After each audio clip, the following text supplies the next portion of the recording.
Hello दोस्तों, मेरा नाम है करण सिंह। स्वागत करता हूं आपके अपने चैनल ग्रो इन्वेस्ट पे। आज हम डिस्कस करेंगे फ्यूचर एंड ऑप्शन के बारे में। दोस्तों, फ्यूचर एंड ऑप्शन बहुत बड़ा टॉपिक है और फ्यूचर एंड ऑप्शन का इस चैनल पे पहला वीडियो है। जिनको फ्यूचर एंड ऑप्शन के बारे में नहीं पता है वो चैनल को सब्सक्राइब कर ले, ताकि आप ग्रो इन्वेस्ट की मदद से पेड कोर्स जो होता है ना दोस्तों, वो फ्री में कर पाएंगे, वो भी बहुत सिंपल वर्ड्स में। Let's start the video. The first question comes in our mind: what is future and option or derivatives? So, to know about future and option, we have to understand about derivative. What is derivative? Derivative क्या है? In simple words, derivative means derived from its underlying. इसका मतलब कोई चीज जो underlying से derived किया हो, जिससे हम एक एग्जांपल से समझते हैं। फॉर एग्जांपल मिल्क, तो हम लोग मिल्क से बहुत कुछ डिराइव कर सकते हैं, जैसे कि दही, पनीर, मिठाई एक्सेट्रा। तो इससे हम समझ सकते हैं कि जो मिल्क से डिराइव्ड हुआ है वो डेरिवेटिव है और मिल्क एक अंडरलाइंग है। और डेरिवेटिव का अपना कोई वजूद नहीं होता है, वो टोटली अपने अंडरलाइंग के ऊपर डिपेंड करता है। अगर अंडरलाइंग का प्राइस बढ़ेगा तो डेरिवेटिव का भी प्राइस बढ़ेगा, और अंडरलाइंग का प्राइस घटेगा तो उसका डेरिवेटिव भी घटेगा।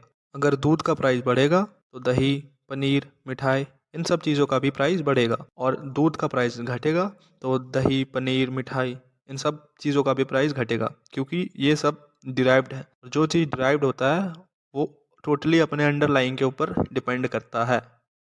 इससे पहले हम आगे बढ़े, हम लोगों को एक एग्जाम्पल समझना बहुत ज़रूरी है। और अगर आप एग्जाम्पल समझ जाओगे तो आपको पूरा कॉन्सेप्ट समझ आ जाएगा कि आखिर हम लोगों को फ्यूचर एंड ऑप्शन का क्यों ज़रूरत पड़ा। Let's assume the example. एक किसान है जो कि प्याज लगाता है, और उसको इस बात का टेंशन होता है कि प्याज का प्राइस बहुत फ्लक्चुएट करता है। वो कभी 1 रुपया केजी भी बिकता है और वो कभी 100 रुपया केजी भी बिकता है। और उसको इस बात का चिंता है कि आज से 3 महीने के बाद जब प्याज रेडी हो जाएगा तो उसका प्राइस 1 रुपया होगा या 100 रुपया। तो किसान का चिंता जायज़ है, क्योंकि 1 केजी प्याज प्रोड्यूस करने में किसान का लागत 5 रुपये आता है, और उसको इस बात का डर है कि कहीं प्राइस उसके नीचे ना रहे।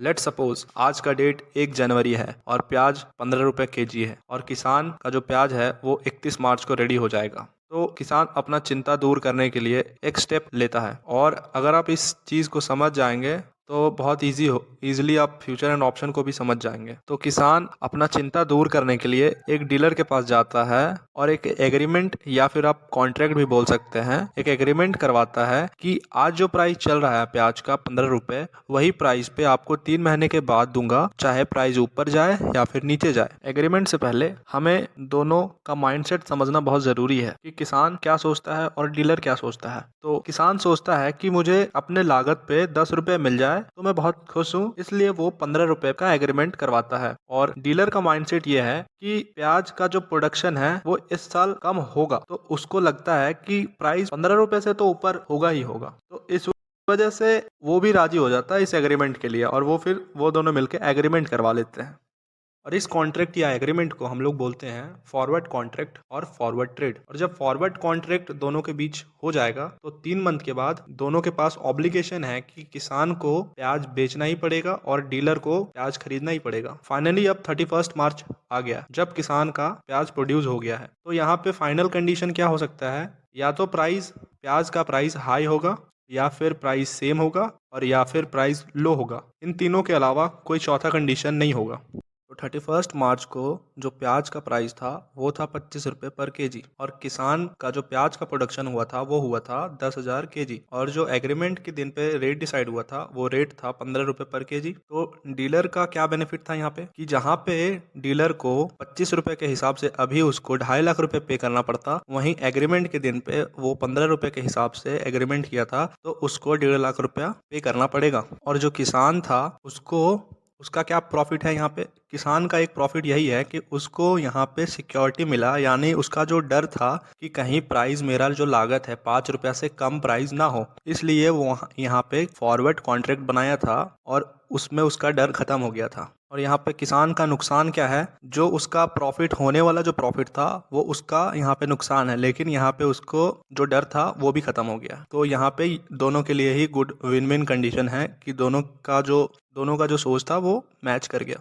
इस पूरे ट्रेड के अंदर या फिर कॉन्ट्रैक्ट के अंदर क्या रिस्क इन्वॉल्व है ये हम समझ लेते हैं। Liquidity risk. लिक्विडिटी का मतलब होता है कि पैसे का ना होना, यानी आज पेमेंट नहीं है, कल कर देंगे, घुमा रहे हैं, तो इसके अंदर लिक्विडिटी रिस्क है। दूसरा रिस्क है डिफॉल्ट रिस्क। डिफॉल्ट रिस्क के अंदर हो सकता है कि प्याज लेने के बाद डीलर मना कर दे और पैसे ना दे, या फिर ये भी हो सकता है किसान कहीं और बेच दिया कोई और डीलर के पास। इसमें काउंटर पार्टी रिस्क इन्वॉल्व होता है डिफॉल्ट रिस्क के अंदर। फिर यहाँ पे रेगुलेटरी रिस्क है, यहाँ पे कोई रेगुलेटर नहीं है। फिर रेजिडिटी रिस्क है, यहाँ पे अगर एक बार एग्रीमेंट हो गया तो ट्रेड को सेटल करना ही पड़ेगा। तो इतना सारा डिसएडवांटेज को ओवरकम करने के लिए फ्यूचर कॉन्ट्रैक्ट को डिजाइन किया गया है। उसके अंदर किसी भी प्रकार की रिस्क नहीं है। हम लोग कह सकते हैं जो फॉरवर्ड कॉन्ट्रैक्ट है वो इम्प्रूव्ड वर्जन है फ्यूचर कॉन्ट्रैक्ट का। जो फॉरवर्ड कॉन्ट्रैक्ट का रिस्क था वो यहाँ फ्यूचर कॉन्ट्रैक्ट में खत्म हो गया। यहाँ पे एक्सचेंज इन्वॉल्व हो जाता है, NSE BSE। फिर स्ट्रक्चर है